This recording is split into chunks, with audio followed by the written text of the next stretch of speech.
Hello दोस्तों, नमस्कार। स्वागत है आप सभी का नौकरी की बात बाय पीबी सर में। और आज का जो नोटिफिकेशन है वो आया है एम्प्लॉय सिलेक्शन बोर्ड भोपाल की ओर से, जिसे आप कर्मचारी चयन मंडल भोपाल भी जानते हैं इसके नाम से। और ये जो न्यूज़ है, नोटिफिकेशन है, ये पुलिस मुख्यालय गृह विभाग की ओर से आया है, जिसके अंतर्गत आरक्षक की भर्ती की जानी है। और इस भर्ती में लगभग 7,090 पद रखे गए हैं। तो पूरी जानकारी आपको दी जाएगी इसके बारे में, और वीडियो तक में अंत तक बने रहें। अगर चैनल में दी गई इन्फॉर्मेशन आपको पसंद आती है तो इस चैनल को सब्सक्राइब करें, लाइक करें और शेयर करें। चलिए आगे बढ़ते हैं। ये जो नोटिफिकेशन आया है इसमें सबसे पहले हम बात करते हैं इसके डेट्स की। कुछ इंपॉर्टेंट डेट्स हैं, लाइक यहाँ पर ऑनलाइन आवेदन भरने की जो प्रारंभिक तिथि है 26/6/2023, मतलब 26 जून से स्टार्ट हो जाएगी, जो कि 10 जुलाई 2023 तक चलेगी।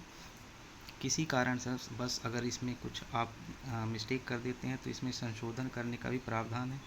तो 26/6 से 15/7 तक आप इसमें संशोधन कर सकते हैं अगर कोई त्रुटि हो जाती है। परीक्षा दिनांक की बात करते हैं तो ये एग्ज़ाम जो है इसका ऑनलाइन पद्धति से होगा, और एग्ज़ाम आपका 12 अगस्त से शुरू हो जाएगा। बाकी आगे ही बात करते हैं तो इसमें आपको फ़ीस से रिलेटेड कुछ चीज़ें हैं, जैसे कि जो फ़ीस रखी गई है वो सभी पदों के लिए है। और जनरल कैटेगरी के से जो अनारक्षित वर्ग होंगे उनसे 500 रुपये प्रति प्रश्न पत्र लिया जाएगा। बाकी मध्य प्रदेश के जो मूल निवासी होंगे, अनुसूचित जाति, अनुसूचित जनजाति, अन्य पिछड़ा वर्ग और ईडब्ल्यूएस के लिए 250 रुपये रखा गया है। इसके अतिरिक्त कियोस्क के माध्यम से अगर आप फॉर्म भरते हैं तो वहाँ पर एमपी ऑनलाइन का पोर्टल शुल्क 60 रुपये का लगेगा। बाकी अगर आप दूसरे सिटीज़न यूज़र के माध्यम से करते हैं तो 20 रुपये का शुल्क देय होगा। आगे बात करें तो यहाँ पर जो ऑनलाइन परीक्षा पद्धति की जो समय सारणी रहेगी वो परीक्षा आरक्षक भर्ती परीक्षा 2023 के नाम से होगा। और इसका दिनांक कब से शुरू हो रहा है तो 12 अगस्त से ये परीक्षा शुरू होगी, जो कि 2 पालियों में की जाएगी, मॉर्निंग शिफ्ट, और दूसरा जो रहेगा वो दोपहर में आफ्टरनून शिफ्ट होता है। तो यहाँ पर रिपोर्टिंग का समय 7:30 से 8:30 तक रहेगा सुबह में, और दोपहर में 12:30 से 1:30 बजे तक रहेगा। और महत्वपूर्ण जो निर्देश होता है 10 मिनट दिए जाते हैं उसके लिए, तो 9:20 से 9:30 का सुबह में होगा, और दोपहर में 2:20 से 2:30 बजे तक रहेगा। उत्तर अंकित करने का समय सुबह मॉर्निंग शिफ्ट में आपको 2 घंटे का समय मिलेगा, और दोपहर में भी 2 घंटे का समय मिलेगा। मॉर्निंग में 9:30 से 11:30 तक होगी एग्ज़ाम, और दोपहर में 2:30 बजे से 4:30 बजे तक होगी एग्ज़ाम। इसके लिए कुछ इंपॉर्टेंट इन्फॉर्मेशन दी गई है, जैसे अभ्यर्थी का आधार पंजीयन अनिवार्य है। बोर्ड द्वारा आयोजित परीक्षाओं में मूल फोटोयुक्त पहचान पत्र लाना अनिवार्य होगा। इस पहचान पत्र में आपकी जो पैन कार्ड, आधार कार्ड, ड्राइविंग लाइसेंस वगैरह होता है। अभ्यर्थी को नियम पुस्तिका में निश्चित मूल परिचय पत्र के अतिरिक्त अपना आधार कार्ड, ई आधार कार्ड या फिर छाया प्रति, आधार नंबर जानकारी लाना अनिवार्य होता है। उसके बाद परीक्षा में प्रवेश के समय परीक्षा के दौरान आधार बेस्ड बायोमेट्रिक होता है, तो आपको आधार को अपडेट करा के ही जाना होगा। परीक्षा कक्ष में किसी भी तरह का कोई electronic device, mobile phone, calculator, lock tables या कुछ भी ऐसी चीज़ जो वहाँ वर्जित है उसको लाना मान्य नहीं होगा।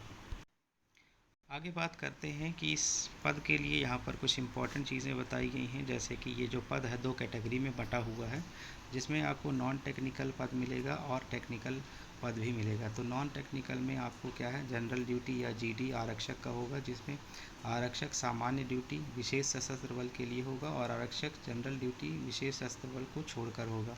तो अगर हम इसकी वैकेंसी या इसके डिटेल्स के बारे में देखें तो जैसे आप देख पा रहे होंगे यहाँ पर कि आरक्षक जो जीडी होगा उसकी टोटल जो पोस्ट है, यहाँ पर टोटल पोस्ट 7,090 रखा गया है, जिसमें हर एक कैटेगरी वाइज अगर हम देखें तो अनरिजर्व के लिए यहाँ पर 1915 पोस्ट हैं, ओबीसी के लिए 1914 पोस्ट हैं, एससी के लिए 1134, एसटी के लिए 1418 और ईडब्ल्यूएस के लिए 709, जो कि टोटल 7,090 होते हैं।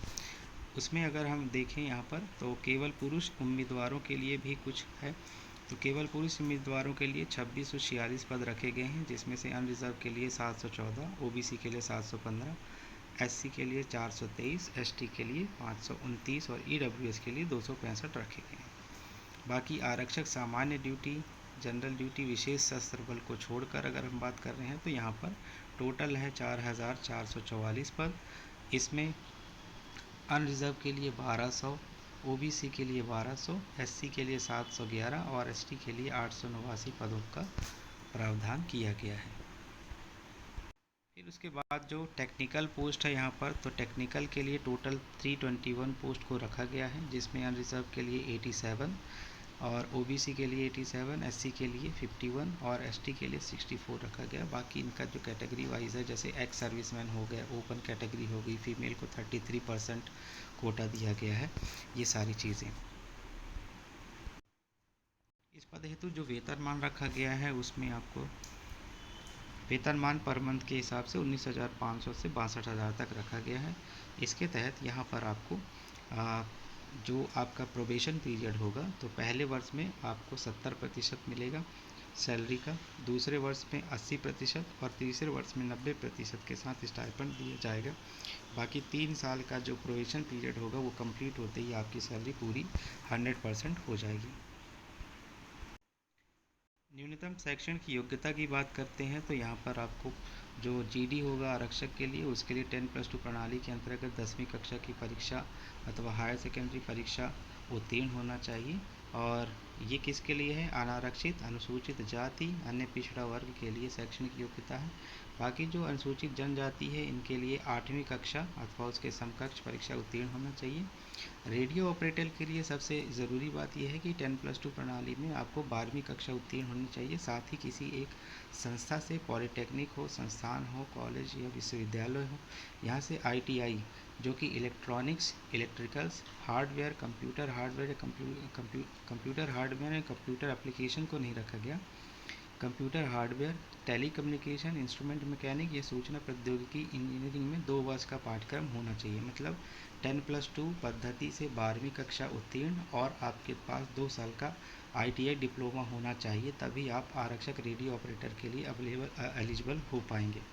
बाकी जो अनुसूचित जनजाति है, उनके लिए अनारक्षित, अनुसूचित जाति तथा अन्य पिछड़ा वर्ग के लिए मान्य होता है।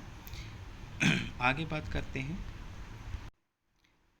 आयु सीमा से रिलेटेड। अगर देखा जाए यहाँ पर, तो जो निर्धारित आयु सीमा रखी गई है वो है दिनांक 10/7/2023 को विहित आयु पूरी करनी चाहिए और अधिकतम आयु से अधिक नहीं होना चाहिए। ठीक है, तो यहाँ पर आपको सबसे पहले देखा जाए तो पुरुष आवेदक जो मध्य प्रदेश के अनारक्षित होंगे, उनके लिए 33+3 का रखा गया है। 3 वर्ष आपको कोविड के कारण छूट दी जा रही है। तो यहाँ पर जो पुरुष आवेदक होंगे मध्य प्रदेश के अनारक्षित वर्ग के, उनको 36 वर्ष का दिया गया है आयु सीमा अधिकतम। पुरुष जो मध्य प्रदेश के आर्थिक रूप से मतलब ईडब्ल्यूएस श्रेणी से आते हैं, उनको 36 वर्ष दिया गया है। पुरुष या महिला जो अन्य प्रदेश के आदिवासी या सभी अभ्यर्थी होंगे, दूसरे राज्यों से होंगे, उनको 36 साल का दिया गया है। महिला को सभी श्रेणी की जो अभ्यर्थी होंगी महिलाएं, उनको 41 वर्ष दिया गया है। पुरुष अभ्यर्थी जो आरक्षित श्रेणी से आते हैं, जैसे कि अनुसूचित जाति, अनुसूचित जनजाति, अन्य पिछड़ा वर्ग, इनको 38+3 साल मतलब 41 वर्ष दिया गया है।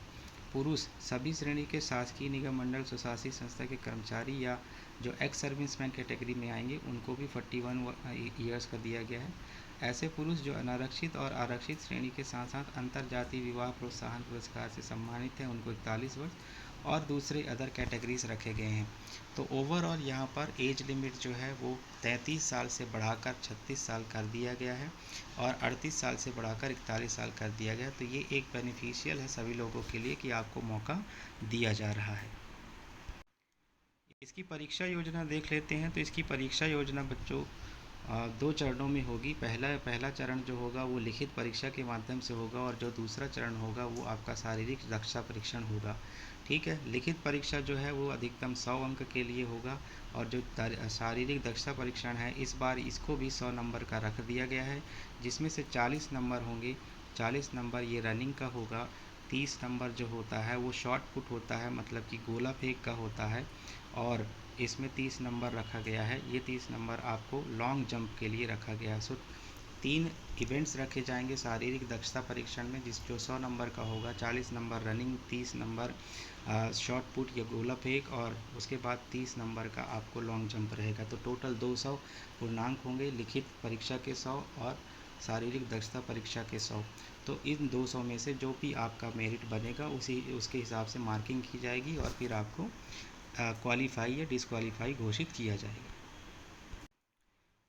तो यहाँ पर जो परीक्षा योजना में आपके पास रखा गया है जो वस्तुनिष्ठ प्रकार के 100 नंबर का लिखित परीक्षा होगा। उसमें इन्होंने बताया है कि 40 अंक का सामान्य ज्ञान और तार्किक ज्ञान होगा, 30 अंक का बौद्धिक क्षमता और मानसिक अभिरुचि होगी और 30 अंक का विज्ञान एवं सरल अंक गणित होगा।